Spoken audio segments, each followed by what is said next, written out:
Value zone hyper mart ఇప్పుడు మన అమీర్పేట్ లో ఈ సెప్టెంబర్ 18న గొప్ప ప్రారంభం.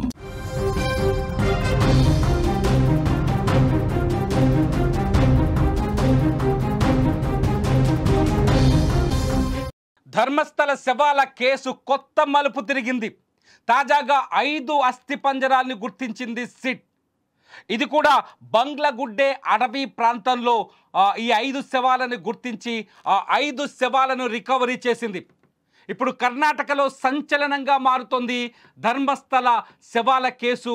ఈ కొత్త మలుపు తాజాగా గతంలో 2012లో దారుణ హత్యకు గురైన సౌజన్య మామ విఠల్ స్టేట్మెంట్ ఆధారంగా ఈ సెర్చ్ ఆపరేషన్ని మొదలుపెట్టింది సిట్. ఎవరైతే సిట్ చీఫ్ ఉన్నాడో ప్రణబ్ మహంతి నేతృత్వంలోని కొనసాగుతున్న ఈ సిట్ బృందం ఇవాళ 3 విభాగాలుగా విడిపోయింది. 3 బృందాలుగా విడిపోయి దాదాపు 50 మంది బృందం 3 విభాగాలుగా విడిపోయి బంగ్లాగుడ్డే అటవీ ప్రాంతంలో సెర్చ్ ఆపరేషన్ చేపట్టింది. మీరు స్క్రీన్ పైన చూస్తున్న విజువల్స్ దృశ్యాలు ఇవి బంగ్లాగుడ్డే పైన గుడ్డే అడవుల్లో సిట్ అధికారులు చేస్తున్న విచారణకు సంబంధించిన విజువల్స్. ఈ విచారణలో ఇవాళ జరిపిన ఇన్వెస్టిగేషన్లో ఎటువంటి తవ్వకాలు జరపకుండానే దాదాపు 5 మృతదేహాలకు సంబంధించిన ఎముకలను, పుర్రెలను, దుస్తులను గుర్తించినట్టుగా సిట్ కొద్దిసేపటి క్రితమే ప్రకటించింది. ఈ 5 మృతదేహాలు విఠల్ గౌడ చెప్పిన ప్రాంతంలో దొరికాయని కూడా సిట్ ధృవీకరించింది. బంగ్లాగుడ్డే ప్రాంతంలో శవాలను పారేసినట్టుగా చెల్లాచెదురుగా ఈ ఎముకలున్నట్టుగా సిట్ ప్రకటించింది. ఈ ఎముకలు, వాటి పుర్రెలు కొన్ని ఆ ప్రాంతంలో వీళ్ళకు దొరికిన ప్రాంతాల్లో 5 ప్రాంతాల్లో వీటిని స్వాధీనం చేసుకున్నామని, ఈ 5 ప్రాంతాల్లో శవాలకు సంబంధించిన అస్థిపంజరాలు వాళ్ళ శవాలకు సంబంధించిన పుర్రెలు విసిరి పారేసినట్టుగా చెల్లాచెదురుగా కనిపించాయని, అట్లాగే ఆ శవాలకు సంబంధించిన కొన్ని దుస్తులను కూడా కనిపెట్టామని సిట్ చెప్తోంది. ఆ శవాలను రికవరీ చేసింది మీరు చూస్తున్నారు. బస్తాలో మోసుకెళ్తున్న శవాలను చూస్తున్నారు. ఆ అస్థిపంజరాల ఆనవాళ్లను చూస్తున్నారు. వీటిని ఉప్పులో సేవ్ చేసి ఉప్పు బస్తాల్లో తీసుకెళ్లారు. అట్లాగే ప్లాస్టిక్ పైపుల్లో, పీవీసీ పైపుల్లో అక్కడ ఏదైతే ఈ అస్థిపంజరాలు దొరికాయో ఆ ప్రాంతంలో ఉన్న మట్టిని కూడా పీవీసీ పైపుల్లో సేకరించారు. ఎందుకు పీవీసీ పైపులో సేకరించారు అంటే ఏదైనా మట్టిలో ఉన్న రసాయనాలు కావచ్చు, వాటి ప్రభావం ఐరన్ మెటల్ పైపులు కానీ మెటల్ వస్తువుల్లో వేస్తే వాటి ప్రభావం అవి కెమికల్ రియాక్షన్కి గురయ్యే అవకాశం ఉంటుంది. కాబట్టి పీవీసీ పైపుల్లో ఆ అవకాశం ఉండదు అనే ఉద్దేశంతోనే అక్కడికి వచ్చిన ఫోరెన్సిక్ టీం, ఎందుకంటే 50 మంది సిట్ అధికారులతో పాటు కొంతమంది ఫోరెన్సిక్ బృందం కూడా ఆ ప్రాంతానికి చేరుకుంది. అడవుల్లో దట్టమైన అడవిలో, బంగ్లాగుడ్డేలో ఉన్న దట్టమైన అడవులో కాలినడకన నడుచుకుంటూ వెళ్తూ దాదాపు 15 కిలోమీటర్ల విస్తీర్ణాన్ని 3 విభాగాలుగా విడిపోయి 3 బృందాలు గాలిస్తే 5 ప్రాంతాల్లో 5 మృతదేహాలకు సంబంధించిన అస్థికలను కనిపెట్టినట్టుగా పోలీసులు అక్కడున్న సిట్ అధికారులు కొద్దిసేపటి క్రితమే ప్రకటించారు. చాలా స్పష్టంగా అర్థమవుతోంది బంగ్లాగుడ్డే ప్రాంతంలో 5 అస్థిపంజరాల్ని గుర్తించినట్టుగా పోలీసులు చెబుతున్నారు. వాటికి సంబంధించిన దృశ్యాలను కూడా మీరు స్క్రీన్ పైన చూస్తున్నారు. ధర్మస్థల కేసు పూర్తిగా దాదాపుగా ముగిసిపోయింది అనుకుంటారు. కానీ ఇవాళ సిట్ ఏదైతే సిఐ జితేంద్ర దయామా నేతృత్వంలో ఈ విచారణ కొనసాగింది. సిఐ జితేంద్ర దయామా అడవిలోకి వెళ్ళి ఈ అస్థిపంజరాలను గుర్తించారు. గుర్తించిన అస్థిపంజరాలను ఆ స్పాట్లోనే ఎవరైతే ఫోరెన్సిక్ అధికారులు ఉన్నారో వాళ్ళ చేతికి అప్పజెంపారు. అయితే వీళ్ళు ఎలా చనిపోయారు అనేది మిస్టీరియస్గానే ఉందని చెప్పాలి. అయితే ఈ ప్రాంతంలో శవాలు ఉన్నాయని చెప్పింది మాత్రం 2012లో అత్యంత దారుణంగా అత్యాచారానికి గురైన సౌజన్య మేనమామ విఠల్ కొద్ది రోజుల క్రితం సెప్టెంబర్ 6వ తేదీన ఒక ప్రముఖ టీవీ ఛానల్కి ఇచ్చిన ఇంటర్వ్యూలో కొన్ని సంచలన విషయాలు చెప్పారు. ఆ విషయాల ఆధారంగా తాను ఏదైతే నేత్రావతి నదీ సమీపానికి ఆనుకొని ఉన్న బంగ్లాగుడ్డే అటవీ ప్రాంతంలో శవాలను కళ్ళతో చూశానని, ఆ మృతదేహాలను తాను చూశానని చెప్పారు ఆ ఇంటర్వ్యూలో. చెప్పడంతోనే సిట్ అప్రమత్తమైంది. గతంలో ఎవరైతే చిన్నయ్య నేను 100 శవాల్ని పాతిపెట్టానని సిట్టికి చెప్పి దాదాపు 17 ప్రాంతాల్లో తవ్వకాలు జరిపారో, ఆ తవ్వకాల తర్వాత ఎటువంటి ఆధారాలు లేవని తేలిపోయిన తరుణంలో అయినప్పటికీ సిట్ మళ్ళీ ఈ విఠల్ గౌడ ఆరోపణలపైన మళ్ళీ సీరియస్గానే రియాక్ట్ అయింది. 2 రోజుల క్రితం ప్రణబ్ మహంతి బెల్తంగడికి వచ్చేసి అక్కడ పోలీస్ అధికారులతో సమావేశమయ్యారు. ఆ సమావేశం తర్వాత పోలీసులు మళ్ళీ ఇన్వెస్టిగేషన్ మొదలుపెట్టారు. సిట్ బృందం ఇన్వెస్టిగేషన్ మొదలుపెట్టింది. నిన్న ఒక్కసారి ఆ స్పాట్కి వెళ్ళి అతను చెప్పిన ఎవరైతే విఠల్ గౌడ స్టేట్మెంట్ రికార్డ్ చేసి నిన్న స్పాట్కి వెళ్ళి ఆ స్పాట్లో విఠల్ గౌడతో ఇచ్చిన వాంగ్మూలం ఆధారంగా కొంత సెర్చ్ ఆపరేషన్ నిర్వహించింది. ఇవాళ 3 బృందాలుగా విడిపోయి ఉదయం నుంచి 50 మంది సిట్ అధికారులు, అట్లాగే స్థానిక పంచాయతీ శాఖ అధికారులు, అట్లాగే రెవెన్యూ అధికారులు, అట్లాగే ఫోరెన్సిక్ టీం వీళ్ళందరూ కలిసి బెల్తంగడికి వెళ్ళి బంగ్లాగుట్టే ప్రాంతానికి వెళ్ళి 3 బృందాలుగా విడిపోయి సెర్చ్ ఆపరేషన్ చేశారు. ఆ సెర్చ్ ఆపరేషన్లో ఇక్కడ మనకు స్పష్టంగా తెలుస్తోంది 5 మృతదేహాల్ని కనుగొన్నట్టుగా పోలీసులు సిట్ అధికారులు కొద్దిసేపటికే ప్రకటించారు. ఆ విజువల్స్ని కూడా మీరు స్క్రీన్ పైన చూస్తున్నారు. దీంతో ధర్మస్థల కేసు ఒక్కసారిగా కొత్త మలుపు తిరిగినట్టుగా మనకు అర్థమవుతోంది. నిజంగా ఇది ఊహించని పరిణామం. ధర్మస్థల కేసు ఈ మలుపు తిరుగుతుందని ఎవరు అంచనా వేయలేని పరిస్థితి. ఎందుకంటే చిన్నయ్య చెప్పిందంతా పూర్తి అవాస్తవం అని తేలింది. సెప్టెంబర్ 6వ తేదీన చిన్నయ్యను పోలీసులు అదుపులోకి తీసుకున్నారు. గతంలో ఉన్న మాస్క్ మ్యానే చిన్నయ్య. ఎందుకంటే తను కోర్టుకు తీసుకొచ్చిన ఎముకలు పూర్తిగా అవి ఒక మహిళ ఎముకలని ఆయన కోర్టులో సబ్మిట్ చేశారు. ఆ ఎముకల్ని కానీ ఫోరెన్సిక్ ఇన్వెస్టిగేషన్లో చాలా స్పష్టంగా తెలిసింది ఏంటంటే చిన్నయ్య తీసుకొచ్చిన ఎముకలు ఒక పురుష మృతదేహానికి సంబంధించినవని. దీంతో సాక్ష్యాలని తారుమారు చేశాడని, అట్లాగే తప్పుడు సమాచారం ఇచ్చాడని, అట్లాగే ఎదుటి వ్యక్తులపైన హత్యా నేరం కింద ఆరోపణలు చేశాడని ఈ కోణాల్లో అతనిపైన కేసులు నమోదు చేసి అరెస్ట్ చేశారు. ఇవాళ చిన్నయ్య బెయిల్ పైన కూడా విచారణ జరిగింది. అతనికి బెయిల్ నిరాకరిస్తూ కోర్టు తీర్పు కూడా చెప్పింది. ఇవన్నీ పక్కన పెడితే చిన్నయ్య బెయిల్ పిటిషన్ జరుగుతున్న సందర్భంలోనే ధర్మస్థలలో హత్యలు జరగలేదు, అనన్య తల్లి సుజాత భట్ కూడా అబద్ధమని చర్చ జరుగుతున్న ఈ తరుణంలో ఎవరైతే సౌజన్య గతం 2012 అక్టోబర్ 9వ తేదీన అత్యంత దారుణంగా ధర్మస్థలలో అత్యాచారానికి గురై దారుణ హత్యకు గురైంది.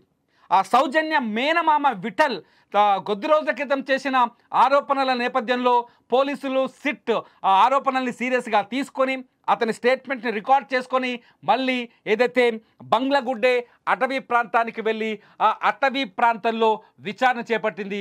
విచారణలో చాలా స్పష్టంగా విషయం వెలుగులోకి వచ్చింది. ఇవాళ 5 మృతదేహాల్ని సిట్ బృందం స్వాధీనం చేసుకుంది. నిజంగా ఈ 5 మృతదేహాల్ని స్వాధీనం చేసుకున్న తర్వాత ఇప్పుడు మళ్ళీ అనేక పాత ప్రశ్నలు పునరావృతమవుతున్నాయి. నిజంగానే ధర్మస్థలలో హత్యలు జరిగాయా? ఈ హత్యలు కేవలం మహిళల హత్యలేనా? పసిపిల్లల హత్యలు కూడా జరిగాయా? క్షుద్ర పూజలు చేసి హత్యలు చేశారా? లేదంటే అఘాయిత్యాలు అత్యాచారాలు చేసి హత్యలు చేశారా? హత్యకు గురైన వాళ్ళలో పురుషులు కూడా ఉన్నారా? ఎవరు ఈ హత్యలు చేశారు? శవాలను తీసుకెళ్లి అడవుల్లో పారేసే అవసరం ఎవరికుంది? మృతదేహాలని అడవుల్లో పడేసి వెళ్తే ఎవరు గుర్తించరని అనుకున్నారా? ఎప్పటికీ ఈ కేసు విచారణకు రాదని భావించారా? ఈ హత్యల వెనుకున్న మిస్టరీ ఏంటనే ప్రశ్న మళ్ళీ కొత్తగా పునరావృతమవుతోంది. ధర్మస్థలిలో ఇన్ని శవాలు ఎందుకు దొరుకుతున్నాయి? గతంలో నర్మదా నేత్రావతి నదీ తీరంలో 6వ పాయింట్ వద్ద తవ్వకాలు జరిగినప్పుడు 2 అస్థిపంజరాలు 36కు పైగా ఎముకలు దొరికాయి. అక్కడ ఆ ఎముకలకు సంబంధించిన విషయాలు ఫోరెన్సిక్ దగ్గరున్నాయి.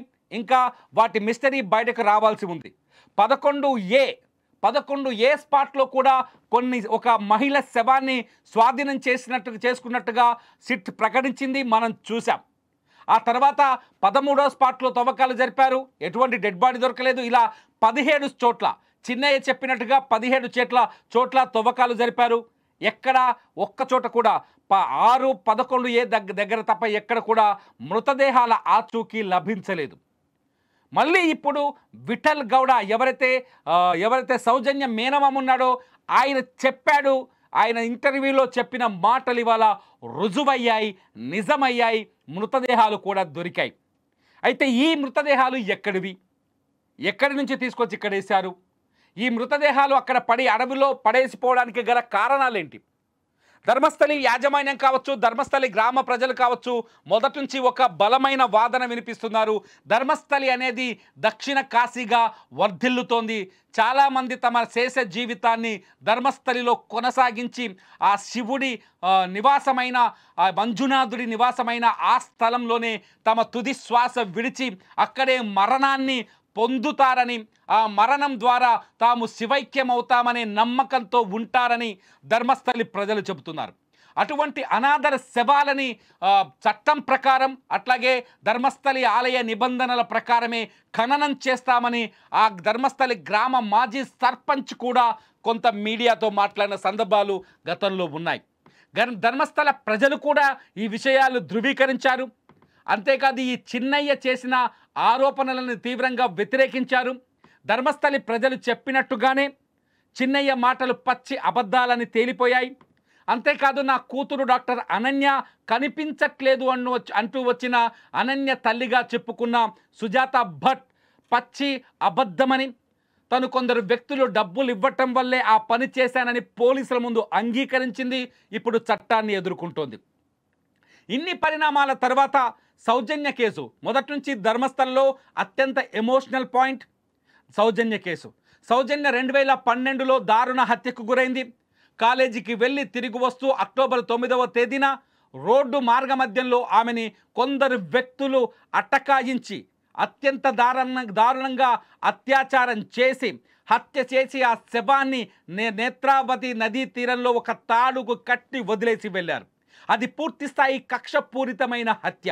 ఈ హత్య కేసులో ఇంతవరకు హంతకులు ఎవరో దొరకలేదు. హంతకులను గుర్తించడంలో ఇప్పటి వరకు విఫలమే జరిగింది. పోలీసుల విచారణలో కూడా ఎటువంటి విషయం వెలుగులోకి రాలేదు. హంతకుల ఆచూకీ జాడ దొరకలేదు. ఓ వ్యక్తిని కొంతకాలం సుధాకర్ రావు అనే వ్యక్తిని అదుపులోకి తీసుకున్నప్పటికీ అతను కూడా నిర్దోషి అని సిబిఐ విచారణ తర్వాత బయటపడింది. ఈ పరిణామాలన్నింటి తర్వాత ధర్మస్థలిలో వందలాది మహిళల మృతదేహాలు పాతిపెట్టానన్న చిన్నయ్య మాటలపైన చర్చ జరగడం, ఆ మృతదేహాల్ని ఆ హత్యలు, ఆ వందల హత్యలు చేసిన వాళ్ళే సౌజన్యను కూడా హత్య చేసి ఉంటారనే ప్రచారం జరగడం, ధర్మస్థలి చుట్టూ కొందరు వ్యక్తులు, కొన్ని సంఘాలు తీవ్రమైన ఆరోపణలు చేయడం, ఈ ఆరోపణల తర్వాత సిట్ ఇన్వెస్టిగేషన్ రావడం, సిట్ ఇన్వెస్టిగేషన్లో ఎటువంటి నిజాలు రుజువు కాకపోవడం, ఈ పరిణామాలన్నీ చూసి ధర్మస్థలలో ఏది జరగలేదు, ఇది పూర్తి కల్పితమైన కథ అని అందరూ భావిస్తున్న తరుణంలో మళ్ళీ ఎవరైతే సౌజన్య మేనమామ విఠల్ గౌడ ఇచ్చిన ఒక టీవీ ఛానల్కి ఇచ్చిన ఇంటర్వ్యూ మీరు స్క్రీన్లో చూస్తున్నారు. సౌజన్య మేనమామ విఠల్ గౌడ ఫోటో. ఇతను ఇచ్చిన ఇంటర్వ్యూ ఆధారంగా మళ్ళీ సిట్ సుమోటోగా ఈ కేసు విచారణని మొదలు పెట్టడం, ఇవాళ 5 శవాలని గుర్తించడంతో కథ ఊహించని మలుపు తిరిగింది. అసలు ఏం జరుగుతుంది ధర్మస్థలలో? నిజంగా హత్యలు జరిగాయా? నిజంగా ఆ శవాలన్నీ మహిళలవేనా, లేకపోతే కొందరు పురుషులవి కూడానా? ఊహించని ఈ పరిణామాన్ని చూస్తుంటే నిజంగా ధర్మస్థలలో మరేదో జరగబోతుందనే చర్చ అయితే మొదలైంది. ఇప్పటికే ధర్మస్థల అంశం కర్ణాటక అసెంబ్లీని కుదిపేసింది. కర్ణాటక ప్రభుత్వం కూడా ఈ కేసు పైన చాలా సీరియస్గా ఉంది. ప్రతిపక్ష బీజేపీ ప్రభుత్వాన్ని టార్గెట్ చేస్తూ విమర్శలు చేస్తోంది. ధర్మస్థల ప్రాశస్త్యాన్ని, ప్రాధాన్యతని, ధర్మస్థలకు ఉన్న చారిత్రక నేపథ్యాన్ని నాశనం చేసే కుట్ర అంటూ బీజేపీ ఎమ్మెల్యేలు ఏకంగా సభలో సర్కార్ను నిలదీస్తూ వచ్చారు. ఈ పరిణామాలన్నింటి నేపథ్యంలో మళ్ళీ శవాలు దొరకడంతో కథ మళ్ళీ మొదటికి వచ్చినట్టు అయిపోయింది. అసలు మీరేమనుకుంటున్నారు? నిజంగా ధర్మస్థలలో తాజాగా దొరికిన 5 శవాల వెనుక కూడా మిస్టరీ ఉందనుకుంటున్నారా? గతంలో వచ్చిన హత్యల ఆరోపణలకి ఈ 5 శవాలకి సంబంధం ఉందని మీరు భావిస్తున్నారా? లేదంటే ధర్మస్థల ప్రజలు మొదటి నుంచి ఏదైతే వాదిస్తున్నారో ఇక్కడ సహజ మరణాలు ఉన్నాయని, ఆ మరణాలకు సంబంధించిన మృతదేహాలని భావిస్తున్నారా? మీ అభిప్రాయాలని ఈ వీడియో కింద కామెంట్ చేయండి. మీ కామెంట్స్ సరిగ్గా ఉంటే, లేకపోతే మీ కామెంట్స్లో సమాచారం ఉంటే వాటిపైన మరో వీడియో చేయడానికి ప్రయత్నిస్తుంటాను. చూస్తూనే ఉండండి లైవ్ అప్డేట్స్ కోసం, ధర్మస్థల అప్డేట్ కోసం సుమన్ టీవీ డిజిటల్ లైవ్, అట్లాగే సుమన్ టీవీ లైవ్.